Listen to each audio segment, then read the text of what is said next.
Hello everyone, this is EGWwrites, the author and creator and voice of Lady Eilean. This audiobook video is a companion piece to the novel Lady Eilean, which is available to read for free at wattpad.com. You can find this book and a handful of others on my profile. To view that, please visit wattpad.com/EGWwrites. Two quick housekeeping notes before we get started. Number one, this book will contain adult content, so listener discretion is advised. Please use headphones or listen privately. Number two, I live in New York City, and as much as possible, will try to edit around city sounds like sirens, car alarms, shouting, traffic, and etc.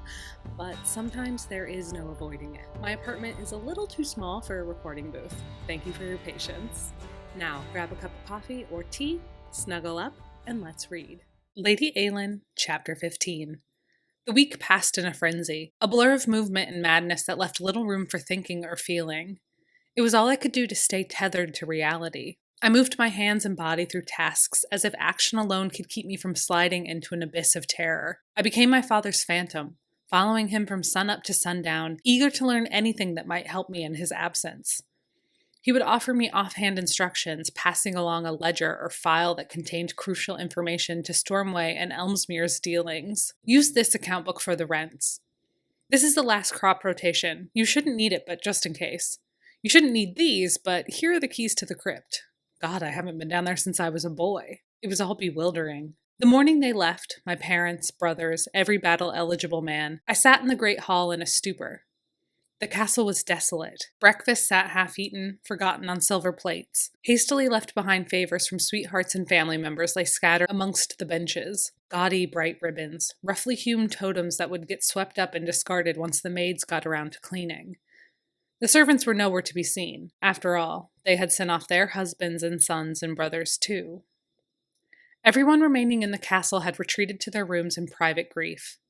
The sound of sniffling and wailing sighed through the castle like a bitter wind, a chorus to neutralize the ghostly quiet of the halls. I was alone. I tried and failed to remember the last words my father, mother, and brothers had said to me. Ian had hugged me, my arms hanging at my sides for a surprised minute before I held on to him with all of my might, burrowing my face into his chest. Walter had gripped my hand and told me something urgent. His eyes had been bright and wild as he made me promise to... I couldn't remember. All I could recall was the clammy feel of his hands on my own. Rupert had roughly yanked me into his side and mussed my hair. He alone had laughed. He alone was jolly, my wild brother's enthusiasm never failing him. He had kissed the top of my head again and again, and then told me some bawdy joke as he jabbed an elbow into my ribs. If his barb was at his expense or mine, I had no memory of it. I still didn't understand why they had gone, why this war was being fought. Life had been fine, right? We had everything we needed. Was it not enough? There was movement in the doorway of the main hall. I looked up as Alex wandered in. His eyes scanned the empty room as he approached me. A grim, sorry look adorned his brow. He bit his bottom lip and refused to make eye contact with me. A tremor rumbled low in my gut and took root. Before long, my entire body was shaking. Something was wrong. Something else. Eilean, he started once he approached the head table. His voice was strained and hesitant. I have to go. I only blinked, scowling as his words ripped through my foggy thoughts. Their meaning was clear enough. He was abandoning me too. Wasn't that what this was? My entire family gone? An alternative world had come into being. I was alone, and my best friend was now my enemy, who had to flee home to prepare to kill my brothers. Silent tears rolled down my cheeks. I couldn't feel anymore. I didn't want to. Terror that hurt like grief had taken root inside of my chest. It throbbed with every heartbeat, an agonizing pulse. Please don't. I offered him my pride in a small, powerless whisper. Alex looked up at me. The anguish in his eyes added to the anguish in my heart.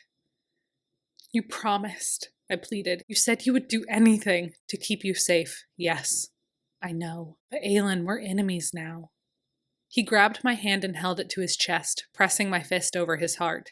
Not here, never here. But if word gets out that you're harboring a mainlander, that could be very, very dangerous for you. Your position is vulnerable enough without my presence complicating things. I looked away from him, out of the nearby window. The brilliant blue sky and bright sunny landscape were an affront to the horror my world had become. They didn't match the darkness that gnawed on my soul. I should have told you earlier. I should have left earlier. Alex cursed himself. Forgive me, please. I will remain neutral, as long as I can. Grandmother has demanded I return home. I cannot refuse her. Not now. My chin wobbled and my heart thundered. I ripped my hand out of Alex's grasp. For the first time in months, an old, familiar nothingness flooded my mind, numbing me with its sedating fog. The pain ebbed, quieted. I felt nothing, saw nothing, knew nothing. At least you said goodbye this time, I replied. Even to my ears, my voice was bitter. Don't be cruel, Eilean, Alex pleaded. If I had a choice, no one seems to have had a choice, I spat, turning to face him. Not my father, not Ian, not you, least of all me. Alex took a step back, his brow furrowed. It was my entire family, every man on the island, and I wasn't good enough. I was the only MacLeod pitiful enough to leave behind. The pent-up fury of the last week dribbled out of me with a pathetic whimper. What am I supposed to do?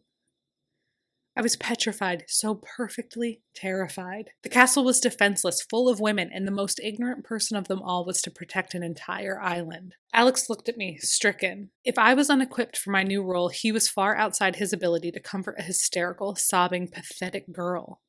But he did not back down. He walked toward me, braving my bitterness, and kissed me. He held my face in his hands, as if by doing so he might hold me together and prevent the destruction of my body and mind I felt was imminent. I grasped his wrists, holding on to whatever comfort and strength he could give me in these final, harrowing moments. I'm sorry, I said, choking on sobs. It's fine. He traced my cheeks with his thumbs. I am more regretful than you know it has come to this. Alex kissed me, and it felt every bit like a solemn, lingering goodbye. The softest press of his lips against mine, the taste of tears on my tongue. Promise you'll write me, he breathed, keeping his forehead pressed to mine. I nodded, unable to speak. Good. He tilted my face, studying it keenly. His eyes softened, tears glimmered on his cheeks. Alex favored me with one last, slow kiss. Goodbye, Eilean, he choked. Be safe, Alex. He nodded, clenching his jaw. With his hands in his fists, his arms rigid by his side, he walked out of the great hall. And I, after a lifetime of believing I had known its full promise, learned just how lonely I could be. In those first weeks, I was thankful for Ian's lessons. My brother had taught me enough to ensure my transition to running Stormway was smooth. But as the weeks turned into months and time stretched on, it was obvious that I was woefully underprepared for managing a castle and its island perch. As I had feared, the mainland stopped all trade with the islands. The only food we could get was the food we could produce. My immediate priority was to convert as many of the servants as I could into farmhands. Food was constantly on my mind. The sight of the empty pantries and granaries, emptied in the preparations for war, was never cleared from my vision. Tending the crops the farmhands had planted before they left and doing my best to dictate what we should sow next was my constant nightmare. At every turn and with every decision, I was sure to be bungling it. I identified the remaining family members of those in charge of various tasks around the estate and placed their mothers, sisters, and wives in charge of the stables, tanners, merchants, and other jobs that now needed masters. I tasked those with experience to train up others as quickly as they could. Gradually, we all pieced together the necessities needed to make Stormway and Elmsmere stable. As we needed every hand to cover the various tasks, I joined in on the work. With most of the court ladies back at their home estates across the island, it would have felt repulsive to play the role of Miss MacLeod. I had no interest in sitting around and being served. I needed to help. I blundered everything I attempted. Try as I might to pick up plowing or canning, I failed miserably. My soft life had left me with more than just educational ignorance. I couldn't even contrive a way to turn on the stove and boil water. Useless and in the way, the servants shared furtive glances and bit back their snickering as they watched my clumsy, idiotic efforts. They were gracious in their patience, but it was more than clear that I frustrated them more than I helped. Sweetly, as they bandaged my fingers or swept up my messes, they reassured me that it wasn't my fault, that I had not been raised for work. The truth they were too polite to admit, of course, was that I had not been raised for anything. Ian alone had seen the issue and tried to correct it, but he had been too late. I woke up every day and committed myself to trying harder than I had the day before. From my family, I received no letters, no comforting words, no instructions, and no guidance. To combat the haunting sensation of abandonment, I spent all of my time in the company of the servants, watching them attentively, asking and quizzing them on how I might be of best use to them as their lady. They were honest with me, laying bare frustrations and concerns that I did my best to remedy. After a few months, we fell into a comfortable pattern. Stormway came to order, and we settled into a new routine. Every night I fell into bed exhausted and dreading the dawn. On a crisp autumn morning before the harvest, Walter's body arrived in a nondescript box, wrapped up in the MacLeod colors and left at the main gate with his name pinned to his shroud. With gloomy determination, Bess and I dug his grave. Our hands blistered and bled. We said nothing as we covered his body with dirt. Our silent tears fell atop his mound. Afterward, in my father's study, my hands caked in blood and mud, I wrote Bess's name into the family records as Walter's wife. I insisted she move into his old rooms. I made her a Lady MacLeod in all the official ways at my disposal. The priest, having married them, was content to sign any necessary documents. Thomas and Timothy arrived a few weeks later. It was agonizing to lay them to rest.